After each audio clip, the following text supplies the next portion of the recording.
Hello and welcome back. Tonight I got home from work and thought I'd get a chance at another lock sent to me by Trekmaster30. Reached in his bucket and pulled out a Uniglas.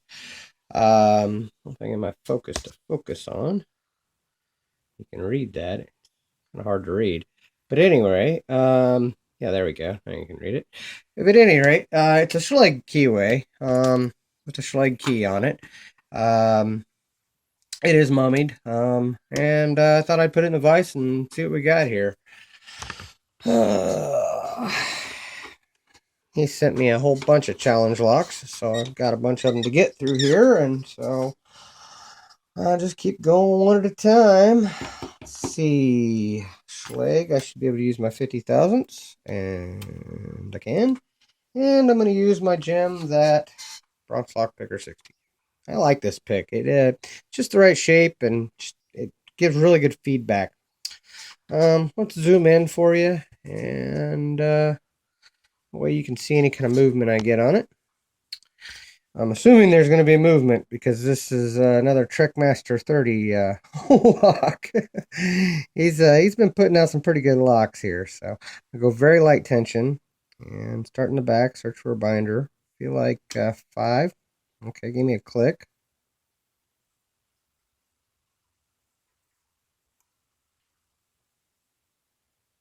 5 again, maybe. Okay. 2.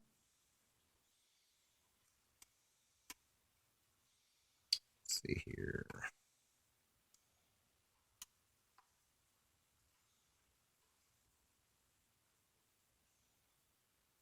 Okay, I just lost my feedback. Maybe I overset something there. Okay, that was 4. I let off a little bit. 1.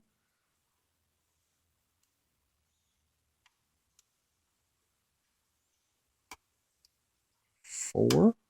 Oh, there we go. Got a nice little false set out of that. A couple clicks on 1. Feels like I'm getting more counter on 1. Okay, got him.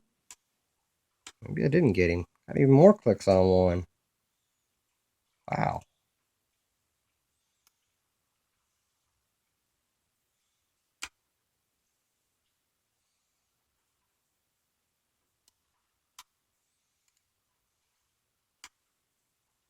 That was 5.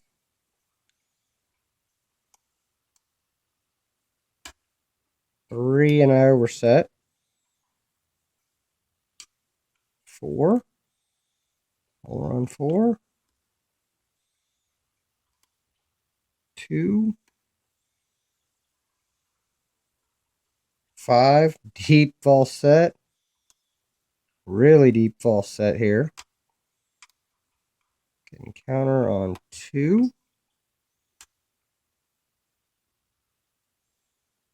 I click off of him.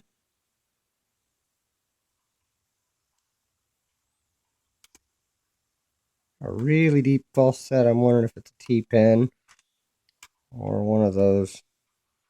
All right, hold on. That's cool. About ready to drop it all. Okay, I think I got him set, but I lost everything. So I can get 4 again because he's giving me counter. Oh, and I overset. Okay, I got it back.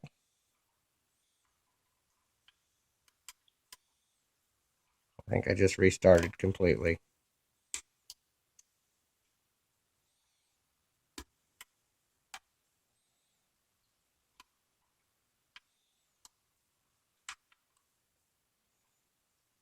Okay, that was 1. Really deep false setback.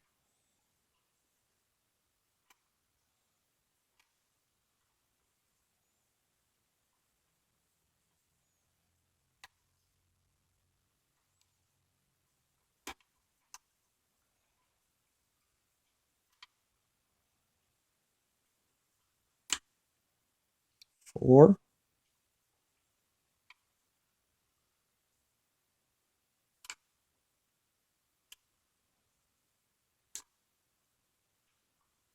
2, 1. There we go. And it's open. Wow, pretty good little lock there, man. Something tricky going on there. It made me overset quite a bit, I can tell you that. He's putting in some pretty good locks here, man. Let's get the pinning trace out and see what we got. All right. And, all right. Screwdriver. Phillips. Of course, I'm going to leave the key mummied. I'd started that habit, I don't know, probably about 5 or 6 locks ago. I said I wanted to try to, if the key's mummied, I'm just going to leave it mummied. That way the next guy that gets it has no idea what the key looks like. Because we pass these locks around, and honestly, I mean, I don't know how anybody'd remember any of it, but still, because I can't remember what anybody has in any locks unless they're something just absolutely funky crazy, you know. Then you kind of notice, but other than that, there's no way you'd remember all these locks. There's so many locks being passed around these days. You know, you come across a potty 314 lock with a wafer pin in it, you might notice that and remember that, or something like that. But there we go. It is a 5-pinner. Looks like there is nothing right at the shear line, so everything had to be picked. So that's good. No overset traps. I was just a little heavy-handed tonight, I guess. Very good looking serrated. Another very good looking serrated. A short little serrated. Another serrated. And a standard. And the plug. Yeah, okay, I see. Hopefully my camera will pick all this up. You can kind of, if I get to focus here, focus. There we go. You can kind of see the counter milling in 3 and 4. As I turn it that way, you'll be able to see the threads in 1 and 2. But yeah, definitely undercutting, counter milling, whichever you want to call it, and really nicely done, actually.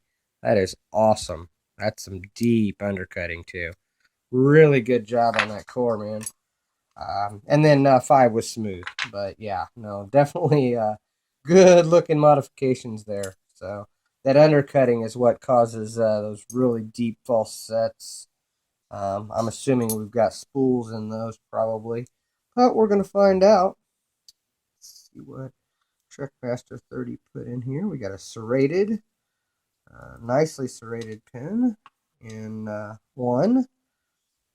Go ahead and get that spring out. It's a steel spring. 2, a good looking spool. Kind of a, like an old ASA spool. And a steel spring in that one. And see here. Whoa, okay. That was the way it came out, so I'm assuming there's a collar to that. Nope, it's just a drunken spool. Okay. So he was set in there like that with the wafer, and the T-pin heading up made it a drunken spool with a steel spring. Good looking drunken spool, by the way. And this one came out like that. He was just a regular spool. Good looking, another like ASA type spool, like the old ASA spools. Let's see here. Then a serrated in 5 with a, oh, like there was another wafer in there, probably for pressure, I'm guessing. Probably for downward pressure on that, I'm guessing. There was a wafer in there. I'm assuming he was in 5. Could have been in 4, but I think he was in 5. You have to let me know, Trekmaster30, if I'm wrong. But in the in the Bible, it looks like we've got threading in, I think that's threading in 4 and 5, and 1, 2, and 3 are smooth. So hopefully you guys can see that. Threading in 4 and 5, and the rest of them are smooth. So awesome lock. Thank you very much, Trekmaster30, for this lock. Thank you guys for watching. Thank you to all my subscribers, my new subscribers, my old subscribers. Thank you to everybody who watches and comments. But again, thank you, Trekmaster, for this awesome lock. Thank you for your time. Thank you for watching, and don't break the law. All right, guys. Sorry. Been a long day and really tired. Almost forgot to show you guys these awesome pins. And also, when I was looking at this, I went to go think about putting a spring back in there. I realized that there was a wafer in the bottom of 4. So I know that that other wafer came out of 5, and I'm thinking it was on the other side of that spring because that's how 4 was. But again, I'll cover this real quick. 4 and 5 had threading in the Bible. In the plug, we had threading in 1 and 2, countermilling, awesome countermilling in 3 and 4. And then let's look at these awesome pins. Looks like we had, get this to focus really good for you here. Awesome serrated pin in key pin 1, serrated in 2, or in 2, 3, 4. And then 5 was a standard for the drivers. We had a serrated in 1, a spool, a drunken spool in 3. Then we had a wafer spring, and then the spool. And then I'm assuming in 5 we had a wafer spring and a serrated. And I'm guessing he did that for spring pressure, different kinds of pressure in there. So awesome lock. Thank you again, Trekmaster30, for such a cool pick. Thank you for your time. Thank you for watching, and don't break the law.